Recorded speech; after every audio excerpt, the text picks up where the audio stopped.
네, 다시 한번 시작해 보겠습니다.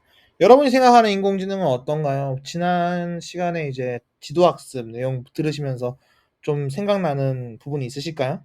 질문이 있다면 언제든지 환영이에요. 연락 주시기 바라요. 자, 우리가 배웠던 것 주 배웠던 봤던 문제 중에 unsupervised learning의 가장 대표적인 클러스터링 문제가 있습니다.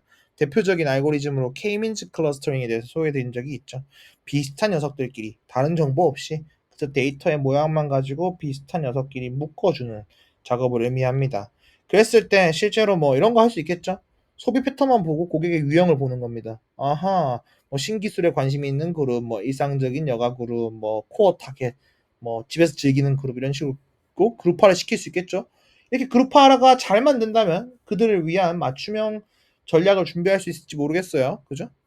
그럼 제일 중요한 거는 뭐냐면은 비슷하다는 건 대체 어떤 걸까요? 음. 이미지는 결국에는 위치에 값이 있는 거였잖아요. 그죠? 그랬을 때 위치에 값이 있는 게 이미지라면은 테스트 이미지와 트레이닝 이미지 간의 차이는 어떻게 구할 수 있을까요? 픽셀 와이즈 앱솔루트 밸류 디퍼런스의 총합. 이미지 차이가 단순히 이렇게 구해도 되는 걸까요? 유사도 같은 경우에도 기준이 필요해요. 그러니까 무슨 말이냐면은 단순한 빼기만으로는 차이를 설명할 수 없다는 거죠. 그래서 L1 놈이냐 L2 놈이냐 즉 빼서 절대값을 취했느냐 아니면 빼서 제곱해서 합쳤느냐 맨하튼 디스턴스냐 유클리디안 디스턴스냐 수많은 디스턴스 기법들이 존재하겠죠. 그죠? 그래서 비슷하다의 기준이 필요해요. 그래서 우리가 뭐 K 니어리스트 네이버의 네이버 클래시파이어를 통해 가지고도 뭐 비슷한 주변에 내가 클래스가 있다면 비슷한 녀석 잡아낼 수 있겠죠. 그죠? 혹은 어 K-means 클러스터링을 이용한다면 더 깔끔할 것 같아요. 그죠? 음. 그랬을 때 우리 이런 거 한번 보도록 합시다. TSN이라고 하는데요. 데이터의 유사성을 기반으로 2차원의 군집화하여 나타내는 그런 기법입니다. 여기 보시면은 차량은 위쪽에 뭐 비행기는 오른쪽 위에 있고 뭐 배 있고 차 있고 뭐 동물들 있고 이렇게 있는 거 보이죠. 이 TSN으로 시각화를 시킨 건데요. 우리가 하나 생각해 봐야 될 게 사람은 3차원을 넘어서는 것을 상상하기 어렵습니다. 그리고 모니터는 2차원이죠. 그랬을 때 어떤 데이터 간의 유사도가 데이터라고 하는 건 결국 너무나도 고차원인데 이들 간의 유사도를 제대로 제대로 표현해 줄 수 있는 방법이 별로 없습니다.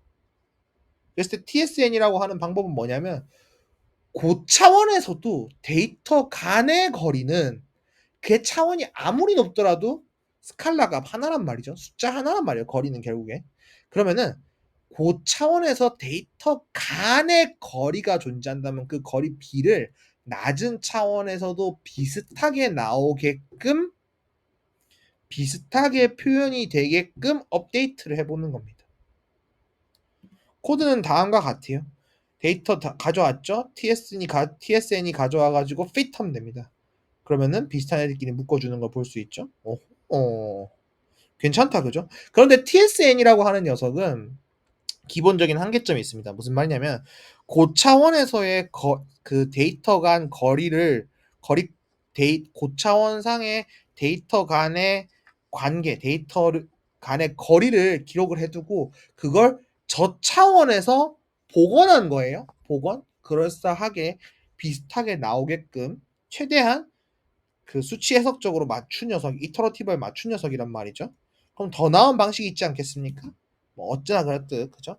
수학의 그래프 이론을 이용해 가지고 더 수학적으로 더 좋은 방법으로 차원을 줄이는 방법이 있습니다. UMap이라고 하죠. 어떻게 나오는지 한번 볼까요? 얘도 이제 뭐 UMap 런이라고 해서 이제 설치한 다음에 UMap을 이용해 가지고 이렇게 아주 쉽게 구현할 수 있어요. 그러면은 똑같은 데이터에 대해서 좀 더 다른 시각화가 되는 걸 볼 수 있습니다. 뭐 유맵이 맞냐 TSN이가 맞냐 잘 모르겠지만 저는 유맵으로 재미를 많이 본 사람이라 어쨌든 간에 고 차원의 데이터를 저 차원에서 시각화시킬 방법이 있더라. 그것만 있을까요? 아닙니다. 이번 우리 시간에 아주 주인공이 되는 이 녀석 오토 인코더인데요. 고차원 입력의 차원이 지금 6차원인데 그죠? 6차원인데 얘를 줄였다 2차원으로 줄였다가 펴는 이런 모래시계 같이 생긴 이런 네트워크가 있다고 상상해 보죠. 그리고 만약에 6차원짜리 데이터를 밀어 넣어서 출력 6차원을 복원해낼 수 있다면 어쩌면 우리는 6차원의 데이터를 2차원으로 효과적으로 압축했다고 할 수 있지 않을까요? 아니 뭐 6차원이 2차원이 될지 6차원이 뭐 4차원이 될지 그건 잘 모르겠죠. 어쨌든 그렇게 해낼 수 있는 거 아닐까요? 그래서 아까 NM 모듈 상속받아가지고 오토인코더 모듈 구성해보면 보시는 바와 같이 그죠? 2828짜리 28 곱하기 28짜리 이미지를 그죠? 편 거예요. 편 거를 128만큼 줄이고 128을 64만큼 줄이고 64를 12만큼 줄이고 12를 3만큼 줄인 다음에 3을 12만큼 늘리고 11을 64로 64를 128로 128을 28 곱하기 28로까지 늘려서 마지막에 시그모이드 각 픽셀의 값이 0인지 1인지 결정짓는 형태로 만들어서 인코더 디코더는 통과시키는 이런 것도 가능하네요. 오호라. 그래서 네 이런 식으로 학습 코드를 구성해가지고 엠리스트를 돌려보면 학습이 된다. 그렇죠? 그랬을 때 입력에 대해 가지고 Z는 뭐죠? 입력에 대해 가지고 Z 가운데로 줄였다가 Y로 펼쳐냈죠? 그랬을 때 X랑 Y랑 비슷하길 바라는 거예요. 그랬을 때 Z는 뭡니까? 엑기스? 엑기스? 이 자체가 핵심이 되지 않겠습니까? 핵심 데이터? 그죠? 임베딩이라고 볼 수 있을까요? 그죠? 근데 이거를 두 개가 될지 세 개가 될지 네 개가 될지 다섯 개가 될지 어떻게 알아요? 그러면 등장하는 것이 스파스 오토인코더입니다.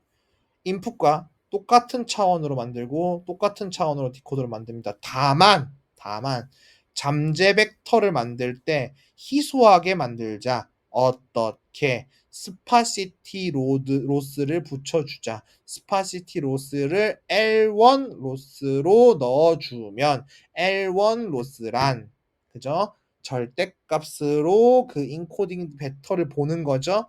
얘를 로스로 하게 되면은 어떤 마법 같은 일이 생기냐? 피처 셀렉션을 합니다. 여기 가운데에 있는 이 지금 구성된 이 그 녀석에 대해서 인코디드 벡터를 ABS를 수행하게 되면 ABS 민 L1 로스를 넣어주게 되면 얘가 여기 있는 것 중에서 셀렉션을 합니다. 몇몇 필요 없는 벡터들이 0으로 가버립니다. 우리 앞선 오토 인코더는 우리가 가운데 인코딩 벡터 개수를 지정해 줬어야 되잖아요. 얘는 그럴 필요가 없어. 얘가 알아서 스파스하게 인코딩 됐으면 좋겠다라고 우리가 로스를 더해줄 수 있습니다. 스파시티 람다를 포함해서 스파시티 로스를 붙여줄 수 있어. 그럼 자동적으로 얘가 가운데 있는 인코딩 벡터들 중에 일부를 0으로 가게 만드는 겁니다. 실제로 0으로 가나 보면은 실제로 오토인코더에 비해 훨씬 많은 숫자들이 스파스 오토인코더에서는 0으로 가는 걸 확인할 수 있습니다. 그죠? 선생님, L1 로스를 붙이면은 실제로 피처를 선택하는 거라고 말할 수 있는 건가요? 왜 그런가요? 라고 물어보면은 그것은 미분을 생각해보면 알 수 있어요. 미분을 생각해보면 절대값 x의 미분은 마이너스 x와 플러스 x 요런 형태잖아요. 그죠? 어쨌든 0으로 바로 떨어지는 형태거든요. 그렇기 때문에 얘는 업데이트를 하게 되면은 피처가 0으로 수렴할 수 있게 빠르게 수렴할 수 있게 도와주는 역할을 하기 때문에 이런 식으로 0으로 빠르게 떨어지는 것을 볼 수 있다. 오토인코더 그거만 있을까요? 아닙니다. 디노이징 오토인코더가 있습니다. 학습할 때 노이즈 끼우고 노이즈를 제거하는 용도로 강하게 학습시키는 거죠. 실제로 add 노이즈를 시킨 다음에 디노이징 모델을 돌려가지고 학습을 시키면 실제로 리컨스트럭션에서 노이즈가 없어지는 걸 볼 수 있고요. 학습도 더 잘 된다는 뭐 그런 설이 있습니다. 그리고 꼭 굳이 28 x 28을 펴서 그렇게 다뤄야 되냐? 아닙니다. 컨볼루셔널 오토 인코더도 있습니다. 이미지니까 컨볼루션으로 줄인 다음에 다시 펴면 되지 않을까? 그죠? 이렇게 갈 수도 있습니다. 이건 우리가 다음 장에 이제 시각 인공지능 할 때 한번 좀 더 보도록 하고 넘어가도록 하죠. 그렇게 해서 컨볼루셔널 오토 인코더도 가능하다. 훨씬 깔끔해지죠. 그죠? 더 나아가서는 베리에이셔널 오토 인코더입니다. 얘는 실제로 우리가 주어진 입력 자체를 평균과 표준 편차인 벡터로 임베딩 시킬 수는 없을까? 라는 의문에서 출발합니다. 그래서 이걸 샘플링을 통해서 어떤 Z라는 벡터를 만들어내고 그로부터 리컨스트럭션을 만들어내는 아주 재밌는 친구예요. 코드는 다음과 같습니다. VAE라고 하고요. Variational Autoencoder고 실제로도 아주 강력한 녀석입니다. 혹은 뭐 이렇게 할 수도 있어요. 빵꾸를 뚫어가지고 빵꾸 뚫린 거 말고 다른 것들을 준 다음에 복원을 해라. 마스크드 오토엔코더라고 하죠. 아주 유명한 논문입니다. 자, 이것처럼 우리는 앞서 봤던 것처럼 unsupervised learning, 즉 supervised 미리 우리가 그 수집해 놓은 데이터가 없는 경우에도 학습을 충분히 수행할 수 있고요. 특히나 아까 보여줬던 이런 오토인코더나 혹은 스파스 오토인코더 같이 입력과 출력이 같은 거지. 나는 나를 넣고 나 자신을 복원하고 싶은 겁니다. 그 과정에서 임베딩 벡터가 생성되길 원하는 이런 모델들이 존재를 하거든요. 이런 모델들이 이제 unsupervised, 우리가 별다른 라벨 없이 수행할 수 있는 학습 방법이다 라고 하는 걸 알고 있으면 좋을 것 같아요. 그리고 사실 unsupervised 방법론들 중에는 최신의 기법들 중에 이제 뭐 표현 학습이나 이런 것들 재밌는 방법론들이 더 많은데 그걸 가기에는 우리의 지금의 실력으로는 조금 어려울 수 있어서 그쪽 설명은 좀 생략하도록 하고 지금 이제 우리가 좀 쉽게 볼 수 있는 것들로만 구성했거든요. 그래서 공부할 때 요 코드를 마치 뉴스 보듯이 이거는 NM 모듈을 상속받아 가지고 만들어진 녀석인데 생성자에 보니까 인코더랑 디코더라는 녀석이 있고 각각 NN 시퀀셜 순차적으로 돌아가는 블락들을 연결해 놨군. 컨볼루셔널 2D랑 렐루, 컨볼루셔널 2D, 렐루, 컨볼루셔널 2D 이걸 순차적으로 통과할 것이고 디코더는 컨볼루셔널 트랜스포즈 2D, 렐루, 컨볼루션 트랜스포즈 2D, 렐루, 컨볼루션 트랜스포즈 2D 시그모이드를 통과하는구만.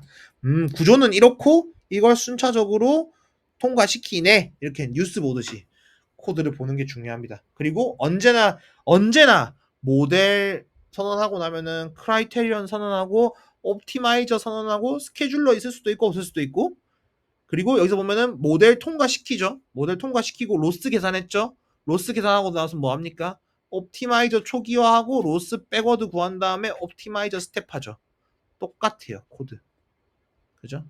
토치를 쓴다면 대부분 코드는 저렇다. 그래서 다른 코드들도 다 이 뉴스 보듯이 좀 보면 좋겠고 아시겠죠? 그래서 unsupervised 쪽은 우리 오늘 여기까지만 하고 시각인공지능으로 넘어가겠습니다.